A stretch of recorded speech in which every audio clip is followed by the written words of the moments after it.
Thank you so much for being here. Welcome, Wendy. How is it going? I'm good. I'm up and down. Lots of changes in my life. I don't know how much you know about what's been going on, but the past year, I was diagnosed with borderline personality disorder, which it sounds worse than it actually is. But it really affects the way I think and the way I react to things. And so I've had some suicide attempts, and it's been pretty crazy. So now I've become an advocate for women's mental health. And not just that, but that's my main focus. Obviously, it's such a big thing. And most recently, I volunteered to speak at the World Suicide Prevention Day here in Nanaimo. And I've spoken with Shoppers Drug Mart in Vancouver at a gala event on women's health. So my whole thing is getting out there. Like, you just never know what people are going through, or sometimes you be going through stuff yourself and not really realize that there's something going on that you have no control over. And so taking control of that is a huge, huge thing. And of course, the way I work is anything I learn, the more I want to give back. So I have been diving into research of all kinds and sharing what I've learned. And now that's my speaking. My speaking has totally changed from the coaching aspect and helping in a general way to more in-depth. This affects businesses, this affects our families, our communities. And it's so, people don't talk about it. People are afraid to talk about it. So I'm that voice. I'm the face of transformation for women's mental health. And I'm the voice for people who can't or don't want to have that voice for themselves. Is there a specific area, or is it mental health in general? Well, I can mostly speak to what I've had experience with. And I was diagnosed with a severe depression many, many years ago and overcame that. But when I look back, I asked for my records. And when I look back, it said right in there that there was more and it was never explored. Now, the medical profession has come a long way, but they still don't know a lot about things like this, like especially this disorder. It used to be that this particular disorder would be affecting mostly young women in their teens or 20s, and very strongly. And because of the anger that comes up, therapists didn't want to treat them. It also used to be that if you were admitted to the psych ward of a hospital, you were basically put into a concrete room like a jail cell with a silver or a stainless steel toilet and no sink and no bed, and you were treated like a criminal. Even the word, they're erasing the word, eradicating the word committed suicide, because when you think about committed, it's committed murder, committed a crime. And unfortunately, people with mental health issues have been categorized that way in the past, and the stigma is still there. So part of eradicating the stigma is getting out there and being the voice, talking about suicide, not hiding away from it. And all of my stuff started when my father committed suicide prior to my 3rd birthday. Now, I've been told all my life that didn't affect me. You didn't know your father, which is BS. Anyone who's a parent knows that a 3-year-old is definitely attached to their parents, knows who they are, and knows what's going on. In fact, the more and more research I do, and my first career was early childhood education, so I've studied it. But the more research I do, it says from birth, and now even before birth, because we have the studies that can prove that as well, but from birth to age 6 and even up to 9, but mostly birth to 6, there's way more going on than we ever knew when I took the training in early childhood education. It's just that kids, if you look at it like a computer, young children in those age groups download information. They can't express it, so they can't output, but they are downloading everything. They're downloading, how does mom interact with dad? What's my environment? Am I safe? When somebody talks this way, what kind of reaction? So it's like they're like a big recording device, and they're downloading into their human computer. So when you think about that, the amount of information, it's incredible. And young children don't have any way, if there's something negative or traumatic happening, they don't have the verbal skills, emotional skills to deal with it or to express it. So what happens is it gets pushed down. And that happens with adults as well. But the reason I am so curious about this and so adamant about learning it is I see all the addiction and pain in our world, and especially BC going through the opioid crisis right now. There are a ton of people in pain that are trying to self-medicate. And everybody in the medical profession, I shouldn't say everybody, most people in the medical profession and in society only see the addiction. So you want to take the worst case scenario, downtown Eastside Vancouver. and you talk to Dr. Gabor Mate, he will tell you that not one single patient of his, when he worked there all those years, didn't go through some kind of abuse. Every single woman he treated had some kind of sexual abuse. Every male he treated had some kind of emotional, physical, and sometimes sexual abuse. And so nobody has been looking at what's causing this self-medication. No one's looking at the pain.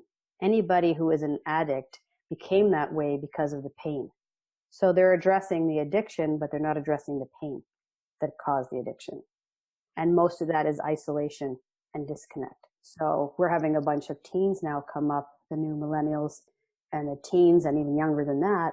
They are so attached to their devices that they're not having that face-to-face interaction, and they're not talking about things.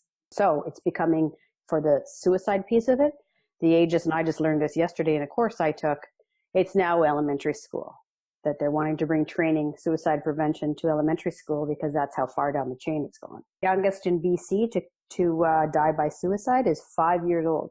Now, as a parent and as a member of this community and this province and this country, there's no way I can stand for that. If I will do what it takes to get awareness out there so we can prevent this stuff, understand what's going on in mental health, shy away or clear away and eradicate the stigma and labels such as, I would never say I'm borderline. It's just like if somebody who has cancer, they aren't cancer. You're not going to, touch them and catch something. And unfortunately, we don't look at our physical health in society like we do mental health. Somebody who has even breaks an arm or a leg, it's like, oh my God, is there anything I can do to help you? And, they're there for you until your body heals and you're back to, the bone is healed and I can do normal things again. With mental health, people don't understand it. They're afraid of it. They don't know how to help, so they avoid it. And so people with mental health issues suffer in pain and isolation, and it makes it worse. Now, going back to, if I may ask you about the 5-year-old, because some people may question, was it really suicide or was it accidental? Are you willing to share what the facts were around that 5-year-old committing suicide? How can they prove it was suicide? I just learned about it yesterday, so I haven't researched it yet. But I believe what happens in those kinds of situations is either somebody, a parent or somebody, dies by suicide, and the child, not knowing the pain, how to manage the pain, wants to join the parent. So I don't know if that's that particular case, and I will be diving into that. I was doing a lot more research last night, so I didn't go into that particular space, but I definitely will be, because that's a shocking statistic that wakes everybody up. Whereas, Joe, the local, and I'm going to use stigma language here just to make an example. If Joe, the local drunk, dies by suicide, people expect it. If 5-year-old Sally dies by suicide, people go, what the heck is going on? Or they do like you do and say, well, that can't be possible. Children don't die by suicide. Well, I didn't say that can be possible. I was asking what were the circumstances around that. Because right. I'm sure some people may question it, right? Like without additional information. Absolutely. Do you know what the statistics are in regards to how many women are affected by mental health? Since you focus on women with mental health, let's look at those stats. Do you have a rough number? I don't have the stats for women. They say that it's 1 out of 5 people will suffer from mental health issues in their lifetime.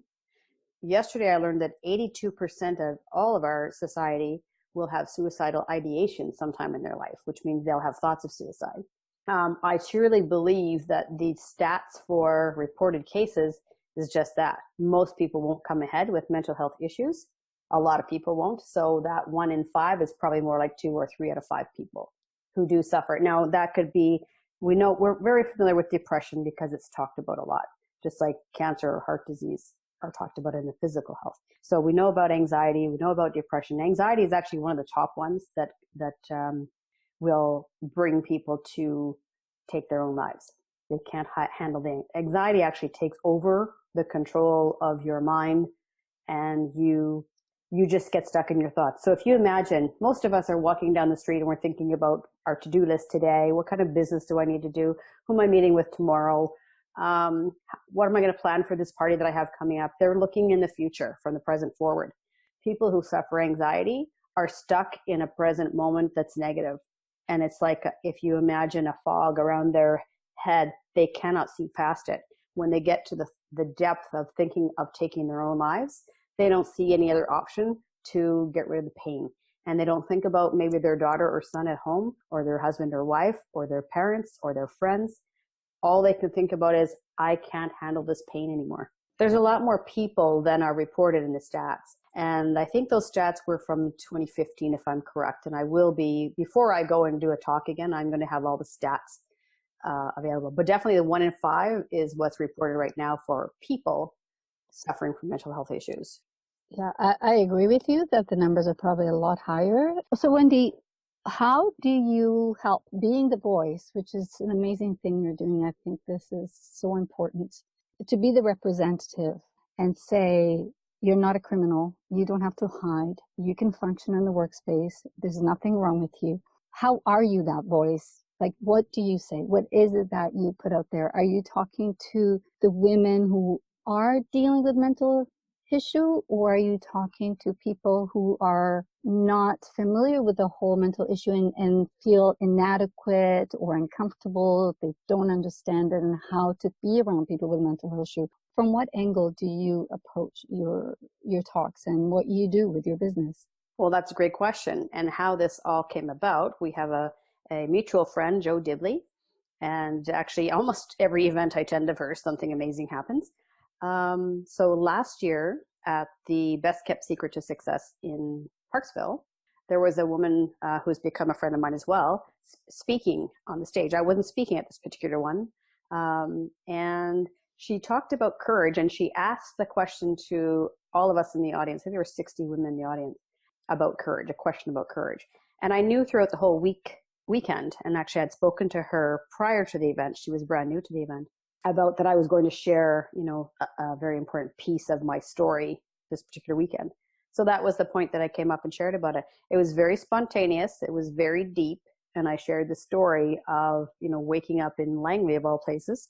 I live on the island, in the hospital, and being disappointed that I wasn't successful in taking my own life.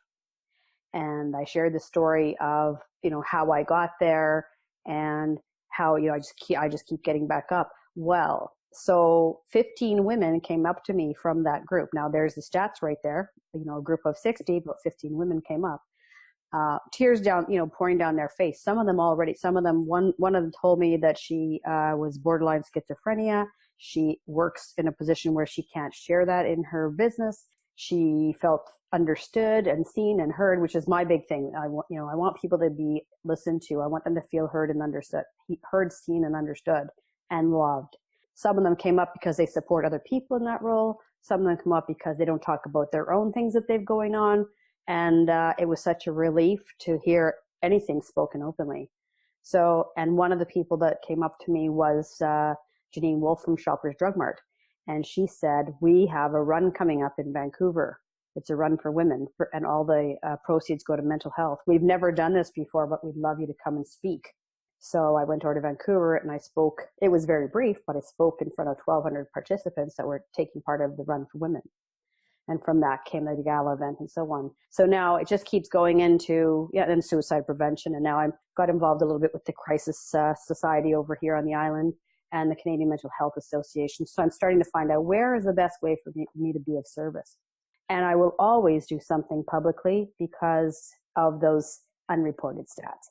If I can reach one person with any talk, then, that's $1 million to me. That's a life. 1 minute, one person can save a life.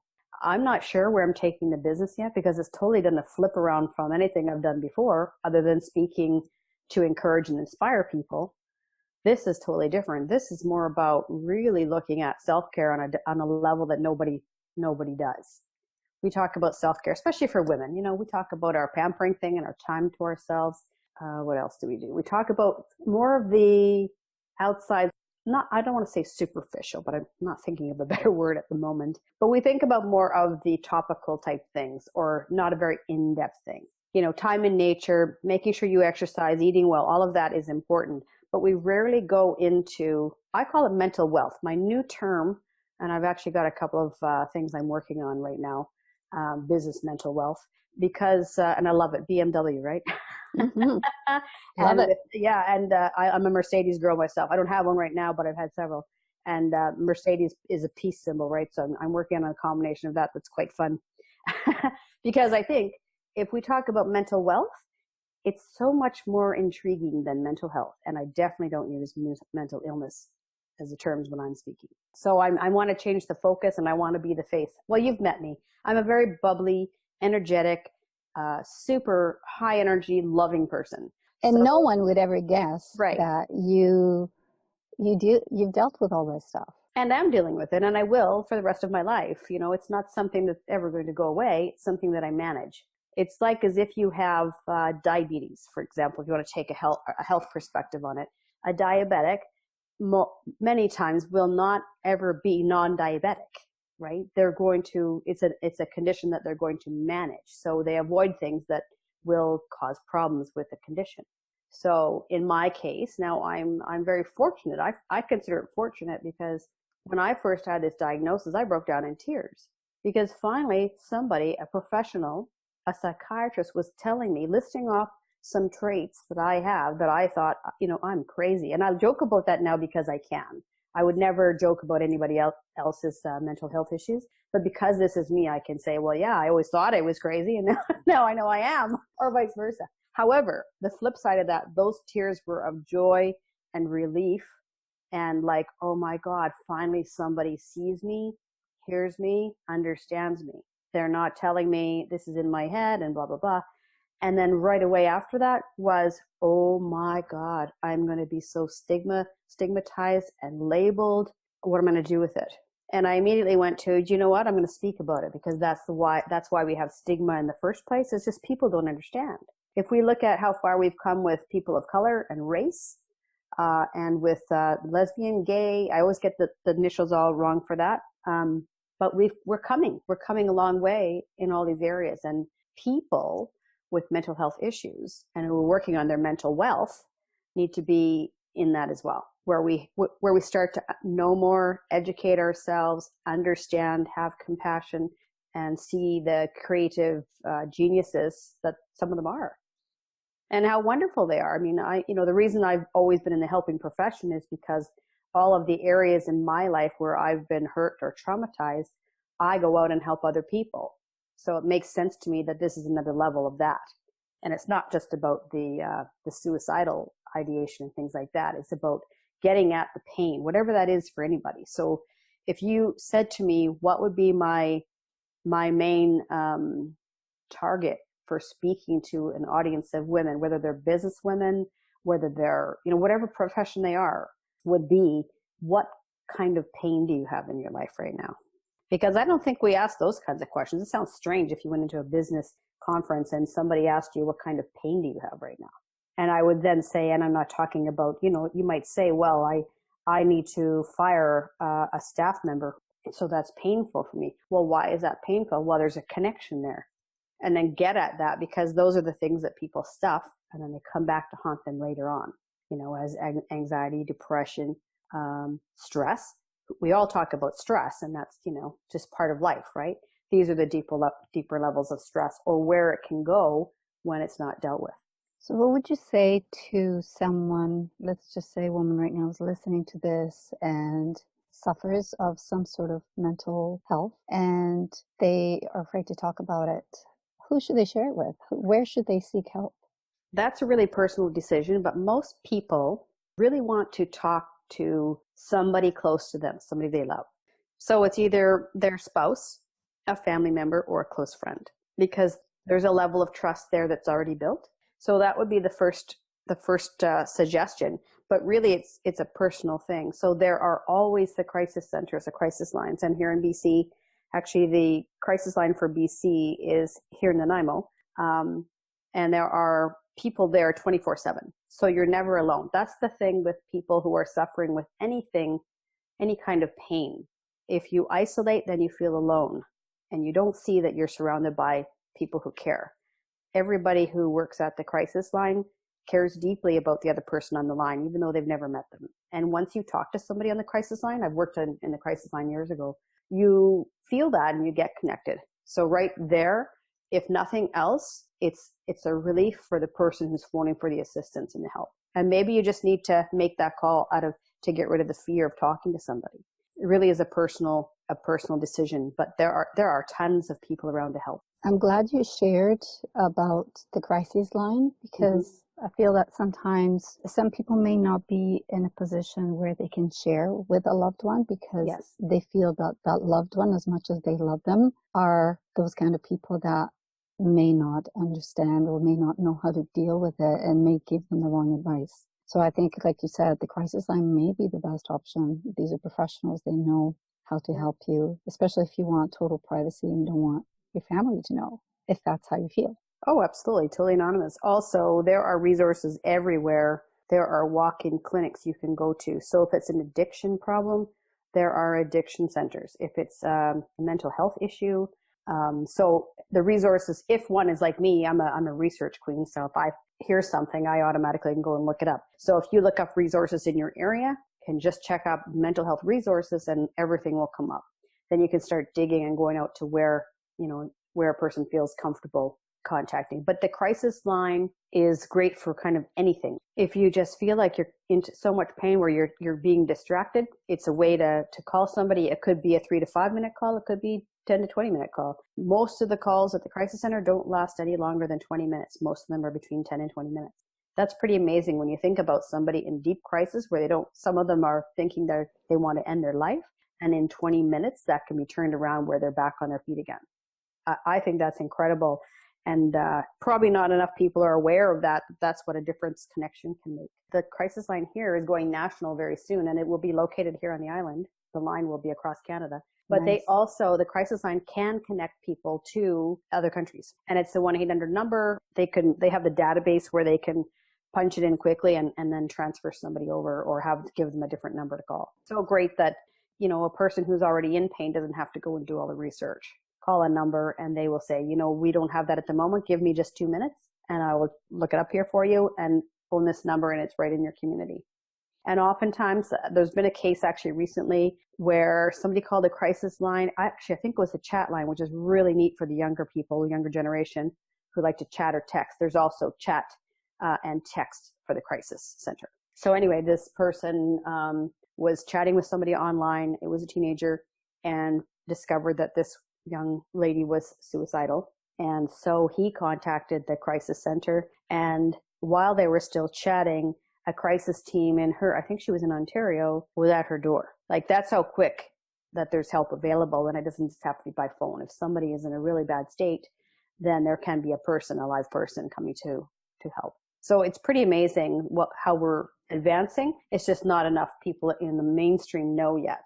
That's why I'm the voice and the face. Wendy, what would you suggest or recommend to someone who has not personally dealt with mental health, does not understand it, but is around someone who does deal with the issue, whether it's someone at work or someone in the family, and they feel uncomfortable about it? How would you encourage them to be a support or the best support for those people who need it? Okay, that's 2 or 3-fold. First thing is they need to take care of themselves. With some kinds of mental health issues, and these are something that I don't have any, experience with, there could be danger to the person. So they need to make sure their own safety is taken care of first. That's on the higher end scale.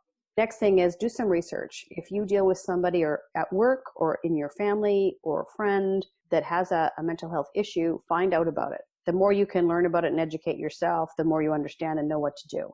Also takes away any of the fear because we're only afraid of what we don't know. Once we know something, most of the fear is gone. Next off would be seek some counseling for yourself or coaching for yourself, more on the counseling realm, but educate or go and talk about your feelings.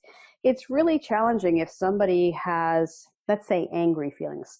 Anger is a big one, right? So what if your spouse is challenged with mental health issues and you're angry about it because there's these outbursts of behavior and you feel guilty because you're angry, or even more so if it's child. So say my daughter or my son had some mental health challenges and I was angry because they're acting out, especially if they're teenagers, and they're already going through stuff.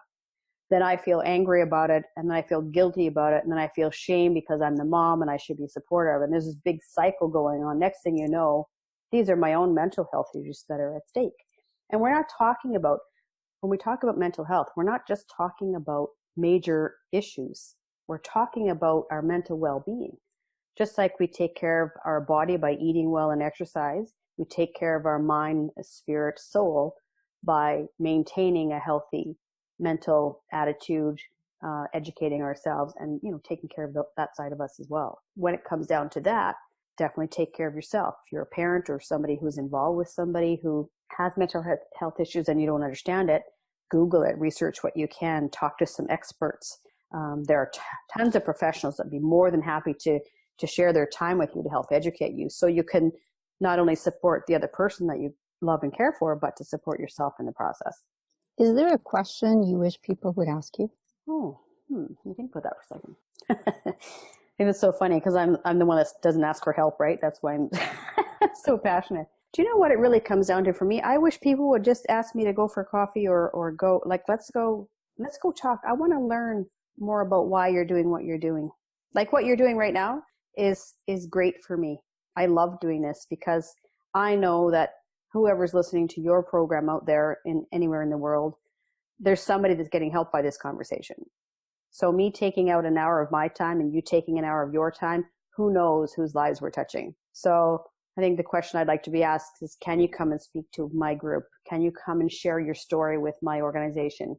Can you come and make a difference? Because it's not something people are aware of. If I was filling out an application to go speak somewhere, mostly now I say to share my story such that it makes a difference for at least one person in the audience. Because if I can share my story and build a talk around it and inspire and empower people and educate people and save one life, there's no price you can put on that. So that's what my question would be. Please ask me to come and speak. Go find Wendy and ask her. So That's right. Having said that, so if people do want to have you speak at their event or to their group, where can they reach you? The best way to reach me currently is by email, because I'm changing everything. So it's wendyfostercoach@gmail.com. You can reach me on Facebook too. People can message me and send me an email, and I can definitely have a conversation with anybody. How has your life changed since you decided to be the voice for mental health? It has given me a purpose. My story and what I've been through in the past year, and actually several years actually, but in the past year especially, has given me a purpose far greater than anything I've created for myself before, and bigger than anything I can ever see myself doing. That will keep me motivated and inspired and engaged and persistent, and keep back the frustration when I have to hit my head against the wall when things come up where I can't make a difference or when there is a loss of life. And that has happened to me when I was teaching youth before too. It wasn't in my class, but it was somebody that was started in my classes and didn't continue. Those are huge issues that when that happens, it's a tough one to come back from. So my bigger vision of being the face for transformation for women's mental health, and thus making a difference in our communities and our world, which is the bigger vision. And I do truly believe that women will be changing the world. I don't mean to be sexist with that, but I just think that's how it is. Then that's what pulls me forward. There's no completing. There's no, I finished that project, let's go to the next thing. It's a lifelong process now, and I'll just keep going into the unknown and see, where does it take me now? Where am I needed now? Where I can be best of service? How many lives can I touch today? How can I, when I'm ready, how can I go back to bringing this down to the elementary school ages or even earlier? How can I bring this into the home of parents to teach their young children, so that no little 2 or 3-year-olds ever have the life that I had to go through in order to understand and be healthy. Such an important message. It is. So what has been the response to what you're doing from the general public? What kind of feedback have you been receiving? Has it been easy? Have you been finding some opposition? Have you been finding to be stigmatized by some people? What has been like? Because it's like, it's great to have the purpose, right? Yes. The people that are going to stigmatize and label me will not share with me. That I know for sure. Except for maybe strangers down the road. And I would just handle that with, you know what, I'm up to handling anything you have to share with me. And I'm glad you're sharing it with me, because I'm not going to allow it to affect me, and nothing will stop me. Most of the opposition has actually been from some of my immediate family not understanding, my family back east. And it's just a misunderstanding. People who do not want to have things talked about will have an issue with me talking, put it that way. The response elsewhere has been nothing but supportive. Absolutely. And encouraging for me, because it just, to me, it's just what I'm doing. It's just who I am and what I'm doing and what I'm sharing. So when people come back and say, you're so courageous, oh my gosh, like I just go, well, I'm just being me and I'm just doing what I do. You know, it's like you're a dancer. When you're dancing, you just do what you do and you do what you love. When people say to you, oh my God, your dancing is incredible, it's just who you are, right? It's a part of who you are. I tend not to, I'm inspired by that, but I tend not to take credit for it. Whatever I'm doing right now is what I'm destined to do. And it took me, I had to go through some pretty hard and tough places all my life in order to be strong enough to take on what I'm taking on. My husband and my in-laws, we all cohabit here, are extremely supportive. I don't even know how they stood by me with some of this has been really challenging for them. Cause part of my pattern is to run, right? So fight, flight, or freeze. I'm the flight girl. And so it takes every ounce of my being when I'm in a state not to run. And all of my friends that are like Joe Dibley, I've got friends here in Nanaimo. I've got friends that I've had for over 20 years in Victoria. Anyone I go and speak with, the feedback has been tremendous, mostly on a personal level for somebody who is affected. And it's a relief for them to have somebody say what they can't say. You know, there are way more women, way more people out there suffering in silence because they're afraid to share, whether they may sound stupid or people won't get it or they'll be sloughed off, or there's just so many things. And I think it was 1972 or the date wasn't that long ago when suicide was actually illegal. If you can imagine, I'm going to have to double check my facts there, but it's not that long ago. And people are still afraid of, if they say something on that level to that depth, that they're going to be locked away. And when you are locked away, it wasn't that long ago, 2004 was the concrete room. Now, the last thing a person needs who's having a mental health issue and is suicidal is to be locked up by themselves. What they need is to talk. They need an ear. They need a hug. They need to talk. They need to be seen. They need to be heard. There's just so many aspects. That's the extreme. They need to feel like they're valued and loved and cherished and supported. Their life has meaning, and that people, that they aren't alone. That's the space that they can see right now. You talk long enough to a person who's feeling that way, even on that level, who is actually suicidal. You talk with them long enough, they soon, by listening to you and you saying something, they come out of that fog and they're back to reality again. And often that can be in a space of, a few hours. The hospital, suicidal, be taken there by the police, and in 3 hours of talking to somebody or waiting to see a doctor, they can be back to their normal self again. And then they get sent home because, well, there's nothing wrong with you. You don't have any of the signs and symptoms. And it's a really vicious cycle, actually. And the more we learn about it, the more the general public is aware of, just like we are, don't smoke, don't drink too much. We're aware of these things. Don't eat super fatty junk foods, eat lots of greens and proteins and exercise. We know those things. But when we didn't, people were dying of lung cancer and all kinds of issues relating to smoking. My parents and their generation, it was totally okay to drink and drive. There's so many different things. We didn't wear seatbelts. There's just, as we learn, we adapt. My whole goal is to have mental wealth, and I'm going to say mental wealth, that's my new phrase, to be the same as physical wealth. We're truly wealthy when we're totally sound in our mind, body, spirit. And when we have a nice, happy home, we have joy in our life. We are filled, our hearts are filled with love, and we share that love. That's what makes a whole human being.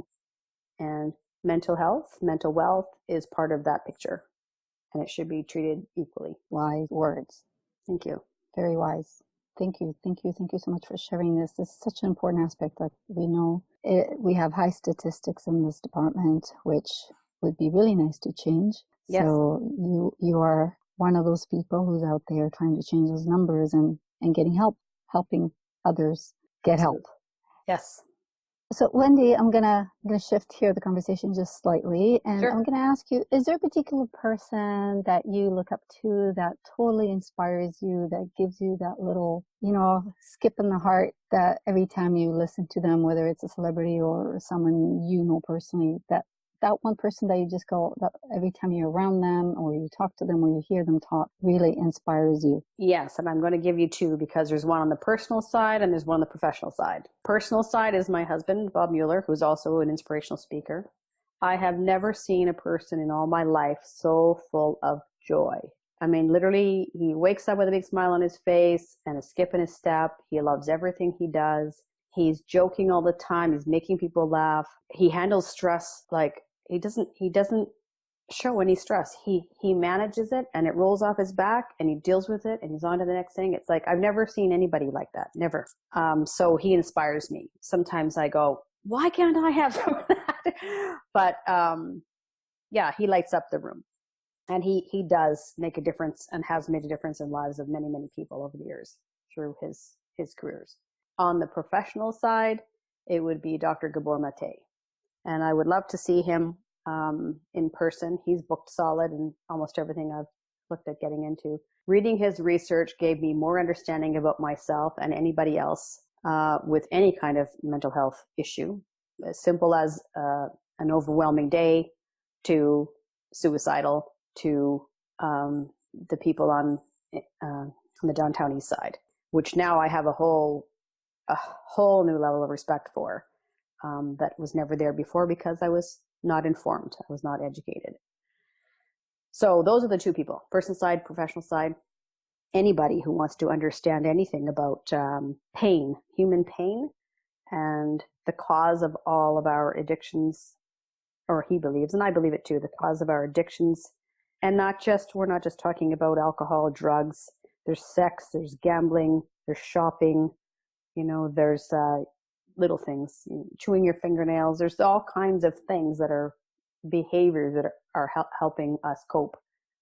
And what we're coping, why are we coping with something? There's some kind of pain. I think he gets to the root of that really, really well. And I think he's an amazing man. Do you have a favorite quote or a mantra that you go by? I wouldn't say quote. Marianne Williamson's, it's a long one, where she talks about who are you not to be beautiful, strong, brilliant. It's your light that shines the others, for the others. It's a long quote. I don't know the whole thing, but I read that when I teach, especially life skills communications.